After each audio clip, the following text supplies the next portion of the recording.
En estos tiempos en el que nos ha tocado estar en casa por la actual situación del coronavirus y todo esto que está pasando, pues no nos queda más que empezar huertos en casa. Y me habéis preguntado tantísimo sobre esto que hoy voy a hacer un vídeo de los mejores consejos para cultivar en maceta. Así que nada, empezamos.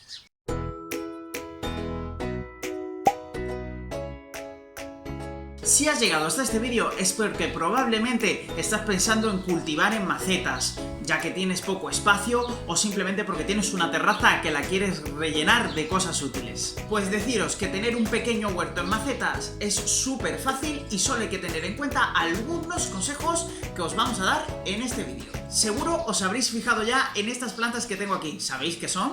Pues las plantas que tenemos aquí presentadas hoy son lechugas.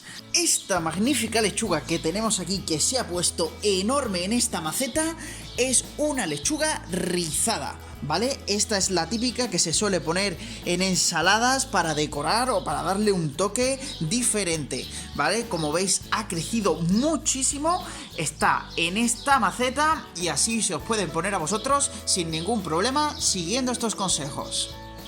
Y por la otra banda tenemos esta variedad de lechuga que se llama Lolo Rosso, ¿vale? Se llama así efectivamente por su color rojo y tiene en el interior este color verde tan bonito. A muchos les gusta por su sabor, que es muchísimo más intenso que la lechuga normal y, como veis, aporta un toque de color maravilloso. Pues ahora ya conoces estas dos variedades de lechuga si no las conocías antes. Y sobre todo, te animo a cultivarlas porque, como veis, se ponen súper grandes, ¿vale? Es muy productiva y además funciona perfectamente bien en maceta. Y vamos a empezar por el primer consejo para cultivar en maceta, y es ni nada más ni nada menos que hablar sobre el tiesto. Como sabemos, hay multitud de tamaños. Seleccionar una maceta más pequeña no va a traer otro problema, que es que la planta simplemente no se va a desarrollar al 100%, se os va a quedar más pequeñita. Es por esto que yo siempre voy a recomendaros que trabajéis al menos con dos tamaños o con dos medidas de maceta. Uno de ellos con 20 centímetros, ¿vale?, de abertura, que nos va a servir para las verduras que requieran menos espacio, o un tamaño un poco más grande como esta, que tiene 30 centímetros en la parte superior y mucha capacidad en la parte inferior, así que nos va a valer para otro tipo de plantas. Por supuesto, si tienes mesa de cultivo o si tienes macetas más grandes, pues podemos sembrar incluso varias, respetando siempre la distancia entre planta y planta. Ahora vamos a hablar sobre el sustrato. Muchas veces caemos en el error tremendo de ir a una tienda o un bazar y comprar el primer saco de sustrato que vemos y lo echamos en la maceta y para adelante. Muchas veces por economía simplemente, o porque no se tengan posibilidades, pues dices, oye, vamos a comprar esta que es más barata, esta que es más económica. Pero el error está en que muchas veces estos sustratos vienen cargados de larvas o de pequeñas mosquitas que a la larga son parásitos que van a afectar a nuestras plantas. Yo por eso siempre os recomiendo o que, si tenéis la posibilidad, lo fabriquéis vosotros mismos o compréis un sustrato de calidad para huerto y macetas. Yo, por ejemplo, en mi huerta tengo una tierra que es muy arcillosa y no la puedo usar tal cual en una maceta. Entonces, ¿qué es lo que suelo hacer? Preparo la tierra. Incluso si la compras, también te recomiendo esta mezcla. Para la mezcla base, yo una de las cosas que suelo animar a que mezclemos es fibra de coco, porque suelta muchísimo más la tierra. Incluso si tuviéramos esa tierra arcillosa, se nos haría mucho más suave. Pero yo, por ejemplo, utilizo esto que tenemos aquí, ¿vale?, que es mantillo. El mantillo es muy económico y, aunque sirve fundamentalmente para cubrir las macetas por arriba, yo lo suelo utilizar para soltarla un poquito. No le echo mucho, pero queda la tierra mucho más liviana y es muy económico en tiendas de jardinería.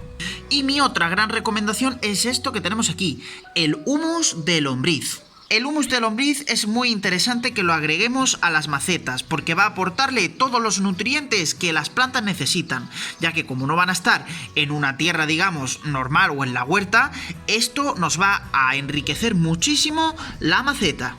Yo os recomiendo como abono el humus de lombriz, que es completamente ecológico, aunque también podríamos usar cualquier variedad de estiércol y cosas así. Muchas veces me mandáis fotografías diciendo ¿qué le pasa a mi planta? Y yo tengo que responder siempre lo mismo: os pasáis regando muchísimo. Es por eso que hice este vídeo que tengo por aquí sobre cómo regar correctamente las plantas y algunos truquillos para que nunca se nos olviden. Para cultivar en maceta también nos vamos a enfrentar ante dos cuestiones: o sembramos desde semilla o compramos plantones.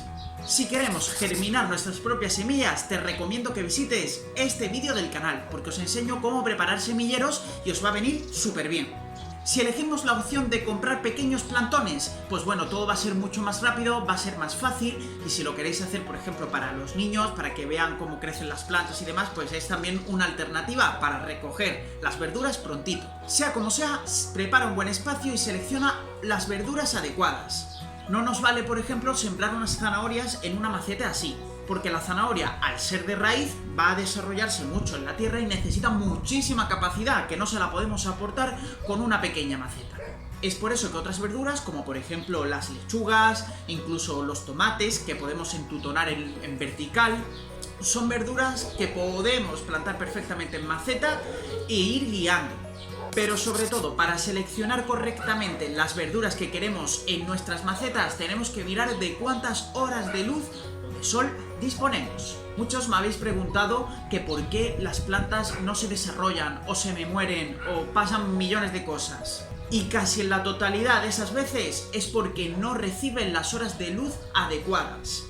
Además, si has empezado un huertecillo y una de las cosas que te pasan es que las plantas no llegan a dar fruto, esta puede ser una de las explicaciones. Así que, por ejemplo, una lechuga puede desarrollarse sin muchas horas de sol, ella con luz indirecta iría bastante bien. En el caso de que tengamos muchas horas de luz, podríamos plantar, por ejemplo, tomates, pimientos, calabazas, ya dependiendo también de la temporada en la que te encuentres. También suele pasar muchísimo que una vez que crecen nuestras plantas se llenan de pequeños insectos, bichitos, o incluso se nos muere porque le ha picado algún tipo de plaga. Pues bien, aquí por ejemplo en el canal tenemos un vídeo de cómo hacer un súper insecticida súper eficaz para ahuyentar a todas esas plagas y sobre todo hacerlo de una manera ecológica. Bueno, yo creo que con estos consejos para empezar no va nada mal y podemos empezar ese pequeño huerto en casa, ya sea porque estemos encerrados en casa o porque simplemente nos guste. Si es la primera vez que visitas este canal, no olvides suscribirte, porque como siempre digo, en este canal damos consejos sobre huerto, jardines, plantas y un montón de cosas. Así que ya sabes, solo estás a un paso de suscribirte. También puedes regalarme un pedazo de like para saber que te gustan los vídeos como este y apoyar aún más al canal. Y como siempre digo, no te vayas del vídeo sin dejar tu comentario para contar qué te ha parecido, cómo va tu huerta y lo que quieras contarnos. Ahora sí que sí, huertadictos, nos vemos en el próximo vídeo. ¡Hasta luego!